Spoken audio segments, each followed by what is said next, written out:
Okay, so we are now with 10 and 11. We are going to do the slides together with 10 and 11 slides together. So we are starting with operator overloading and derived classes.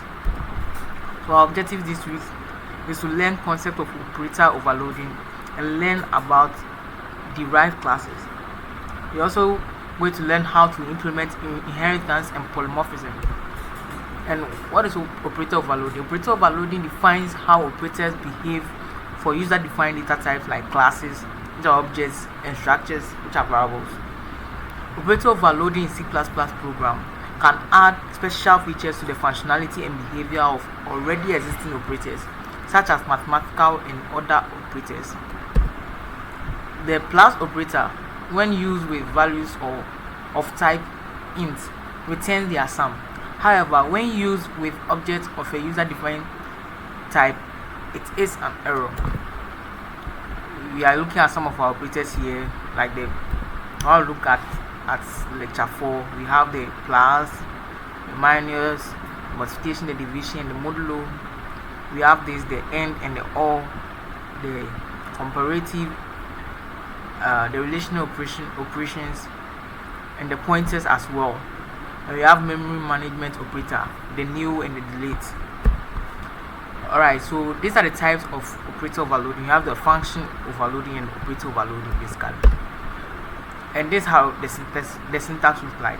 The return type, the operator, and the symbol with parameters in the parentheses, with your curly braces, and your, as usual, your statement in between these curly braces. The return type is the return type of the function, as in whether it should return the value of int, strings, void, or anything.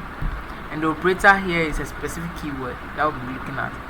And the symbol are the operators we want to overload. That's the plus, the less than, minus, plus, and what have you. We have the parameters also, and the parameters define, and the parameters are defined in the function.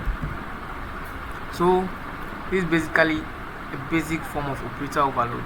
And there's the int, the operator plus, and the int age, and should return plus age.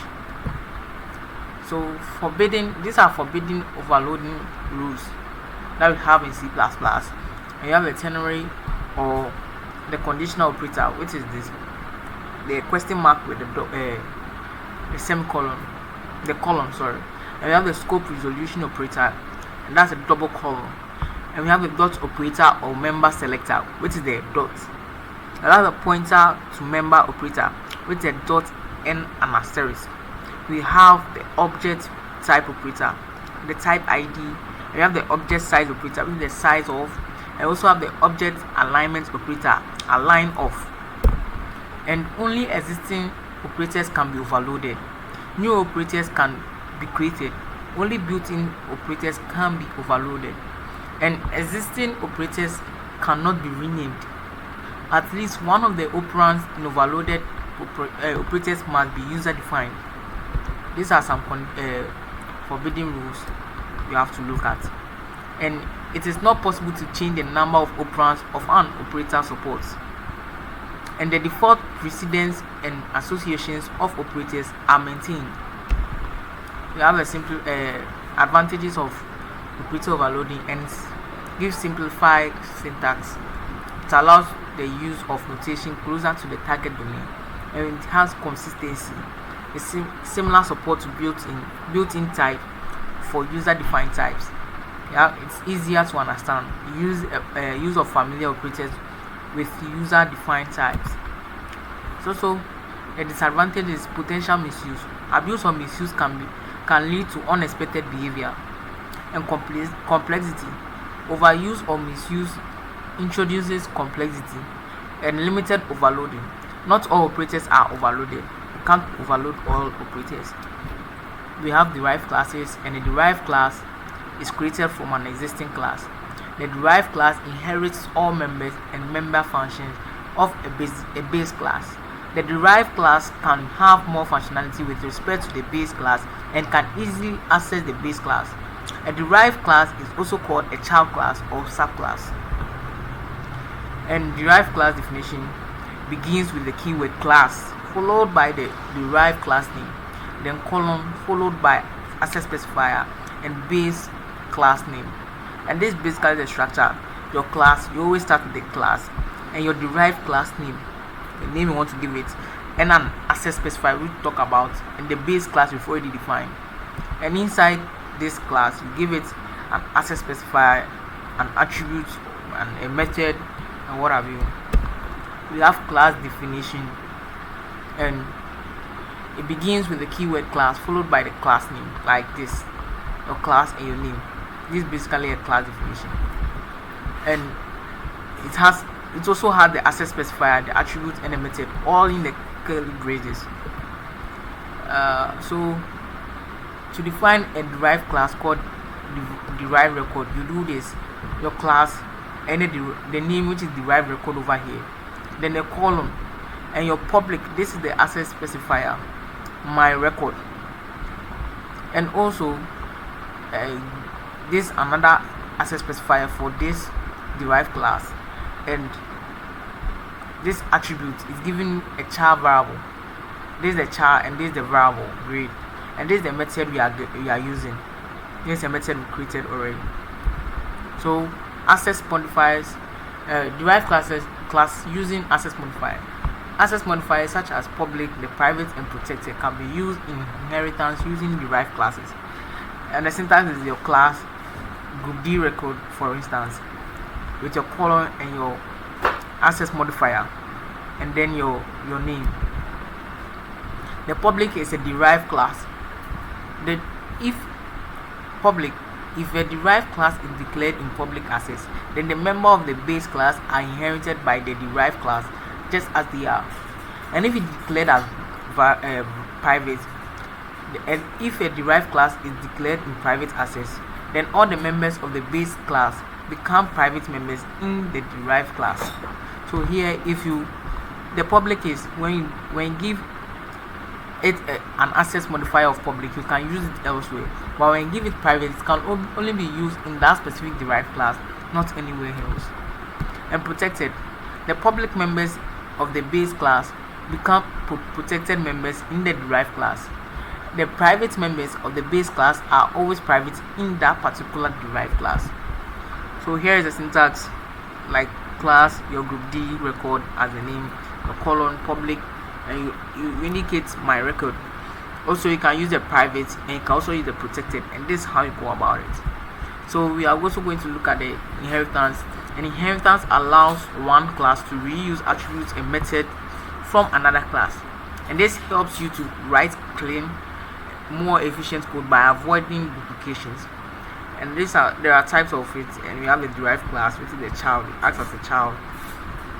This is a class that inherits from another class, which is the parent, and the base class, which is the parent, the class being inherited from by the derived class. So the derived class inherits from the base class, and we term the derived class as a child and the base class as a parent.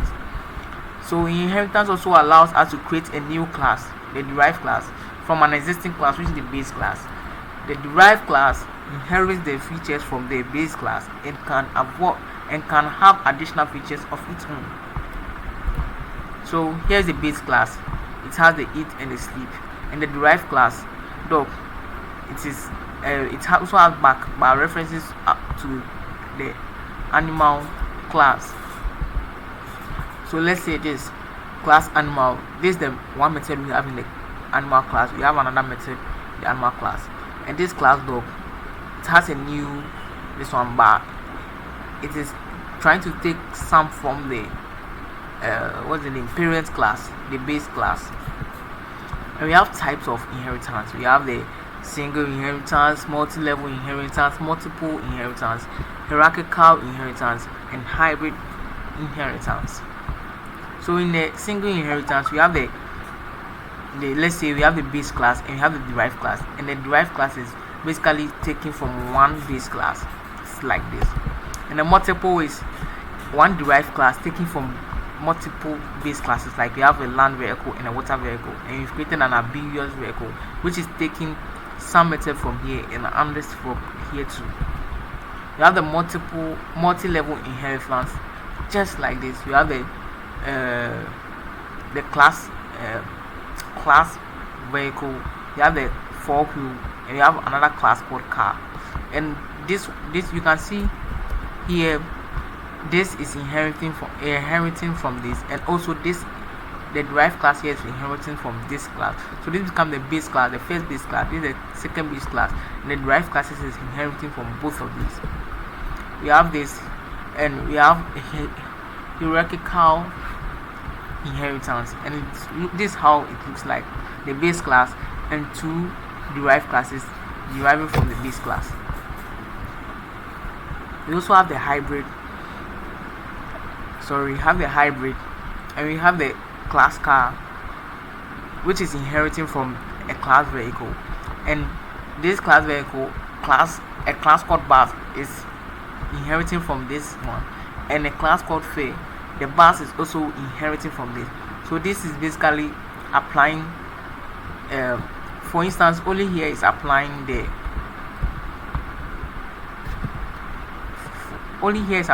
this multiple inheritance. You see here, it is taking from this and also taking from this, and this is depicting the single class. So it is using two different classes, which is making it hybrid. And these are the rules for inheritance. The static members are class dependent and are not inheritable. That's static members. They depend on that specific class, and they are not inheritable anywhere. They have friend classes, and they are not inheritable. They are also not inheritable. We have constructors and destructors, and they are also not inheritable. Polymorphism. Polymorphism means many forms, and it occurs when we have many classes that are related to each other by inheritance.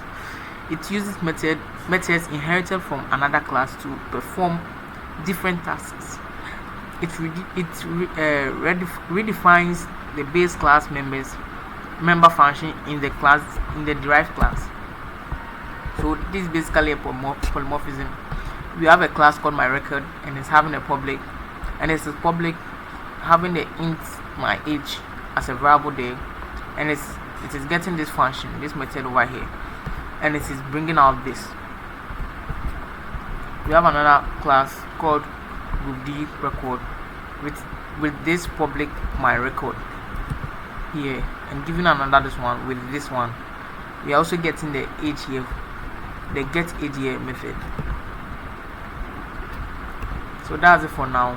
Thank you.